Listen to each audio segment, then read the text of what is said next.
Yang Pak Menteri, sebelum beralih ke sektor darat, kalau boleh saya mendapat sedikit penjelasan berkaitan dengan MHB. Saya bangkitkan panjang lebar tentang MHB dalam ucapan saya, dan saya juga telah menghantar satu maklum balas kepada MEFCOM. MEFCOM minta maklum balas daripada publik, dan saya hantar 8 muka surat maklum balas pada MEFCOM bila melihat hujah-hujah yang diberikan oleh MEFCOM yang terlalu lemah. Jadi soalan saya, apakah status penjualan MHB ini, 30% MHB ini pada syarikat asing, sama ada ianya telah diluluskan oleh MEFCOM? Dan yang kedua, saya teringat apabila bercakap tentang penjualan MHB ini, saya teringat ucapan belanjawan oleh mantan Menteri Kewangan yang juga mantan Syekh Zagong DAP, Yang Berhormat Bagan, ketika membentangkan belanjawan 2019 pada 2 November 2018. Dalam peranggaan 40 dan 41 ucapan tersebut, beliau menyentuh tentang cadangan untuk mewujudkan amanah pelaburan hartanah bagi lapangan terbang atau REIT, dan seterusnya menjual 30% equity REIT tersebut. Walaupun kemudian Yang Berhormat Bagan tak menjadi Menteri Kewangan, perkara tersebut tidak diteruskan. Kali ini apabila DAP berada sekali lagi dalam kerajaan, perkara ini diteruskan. Jadi adakah ini satu kebetulan? Terima kasih. Pertamanya, Yang Berhormat, janganlah terlalu banyak konspirasi. Isu berkenaan dengan penstrukturan semula MHB ini bukan di bawah Kementerian Pangkutan. Itu di bawah Khazanah. Okay. Dia di bawah Kementerian Kewangan dan sebagainya, dan Kementerian Kewangan dan juga di bawah Khazanah. Equity MHB itu bukan di bawah Kementerian Pangkutan. Jadi tak ada apa-apa kebetulan antara. Saya sentuh tentang MEFCOM tadi, Yang Berhormat, sebab MEFCOM minta, saya jawab. MEFCOM boleh minta rujuk public. Jadi dia minta pandangan public. Saya bagi pandangan 8 muka surat nak counter balik apa penjelasan MEFCOM. Jadi kalau kita lihat penjelasan yang diberikan oleh MEFCOM, tujuan penjualan itu terlalu lemah. Itu yang saya maksudkan. Dia soal tujuan nak bagaimana nak struktur equity itu. Yang pertamanya itu ialah di bawah pihak Khazanah. Dia tak ada kena-mengena dengan MEFCOM. MEFCOM hanya melihat dari segi satu elemen saja. Sama ada apa yang akan distrukturkan itu, dia ada mencabuli ataupun tidak menggalakkan persaingan ataupun anti-competition. Jadi MEFCOM lihat kepada segmen itu saja. Sebab mandat yang diberikan kepada MEFCOM ialah untuk lihat sama ada sesuatu penggabungan ataupun equity baru dan struktur syarikat tersebut menjadikannya sebagai anti-competition. Jadi jawapannya, MEFCOM kata tak ada anti-competition. Dan mereka telah pun memberikan maklum balas itu melalui laman sesawang MEFCOM yang boleh Yang Berhormat rujuk.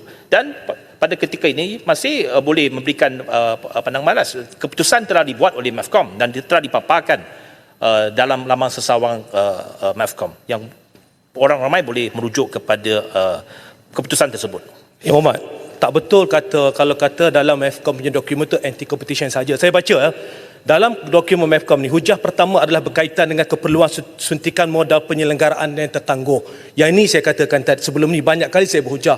Kalau nak cakap tentang suntikan modal, kita banyak dana-dana dalam negara yang boleh digunakan untuk suntikan modal. Sebab itu saya kata hujahan yang diletakkan oleh MEFCOM, kalau baca satu-satu, I spend masa baca satu-satu untuk menjelaskan. Jadi sebab itu saya tak faham mengapa kerajaan beria-ria sangat, termasuklah dalam konteks ini MEFCOM di bawah Yang Berhormat Menteri, beria-ria sangat nak jual MHB ini, sedangkan kita boleh uruskan MHB dengan lebih baik dalam kapasiti yang ada dengan kita. Terima kasih. Terima kasih. Saya rasa ialah Yang Berhormat akan ada hujahnya sendiri, kita ada hujah kita.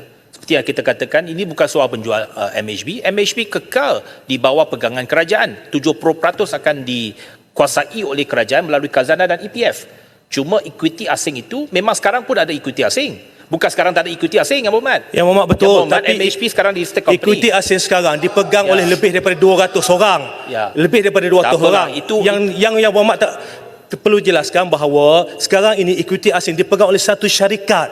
Ibu dulu beratus-ratus orang pemegang saham, berbeza. Jadi jangan kelirukan, Yang Berhormat. Terima kasih. Equity asing itu pun dipegang oleh juga institutional fund management. Juga ada beberapa institusi. Tapi cuma seperti yang saya katakan, itu adalah yang pertamanya, kalau nak berhujah, boleh berhujah dengan pihak Kementerian Kewangan nanti. Ada di bawah Khazanah. Untuk Kementerian Pangkutan, kita hanya regulator. Soal bagaimana nak memastikan equity itu sama ada di struktur semula, itu bukan di bawah Kementerian Pangkutan. I have no say in terms of dia punya equity distribution dan sebagainya. Jadi itu seperti yang saya katakan, itu di bawah pemilik MHB iaitu pihak khazanah yang telah pun membuat keputusan itu secara komersial, sama ada itu positif dan ataupun negatifnya itu boleh masing-masing ada pandangan, tetapi kerajaan telah pun membuat keputusan dan saya difahamkan PAC nak lihat deal tersebut, tak ada masalah. Masjid Tanah boleh memanggil mesyuarat PAC untuk melihat apa yang ditentukan ataupun dimuktamadkan, tak ada menjadi masalah bagi kita untuk PAC melihat perkara ini. Seperti yang saya katakan, MAVCOM dia ada mandat dia dari segi melihat sama ada sesuatu deal tersebut mengikut peraturan yang ditetapkan, undang-undang ditetapkan, dan pihak MAVCOM setelah mereka telah buat deliberation yang saya tidak terlibat langsung. Walaupun MAVCOM itu terletak di bawah Kementerian Pengangkutan, tetapi yang berhormat kena faham, MAVCOM ini satu badan berkanun. Dia ada board dia. Saya tidak mencampuri urusan dari dalam MAVCOM pun. Mesyuarat pun itu dihadiri, dipengerusikan oleh pengerusinya dan juga ahli-ahli Suruhanjaya MAVCOM yang mereka membuat keputusannya dengan bebas, dengan objektif, dan setelah melihat semua fakta-fakta, mereka telah pun meluluskan permohonan daripada pihak MHB.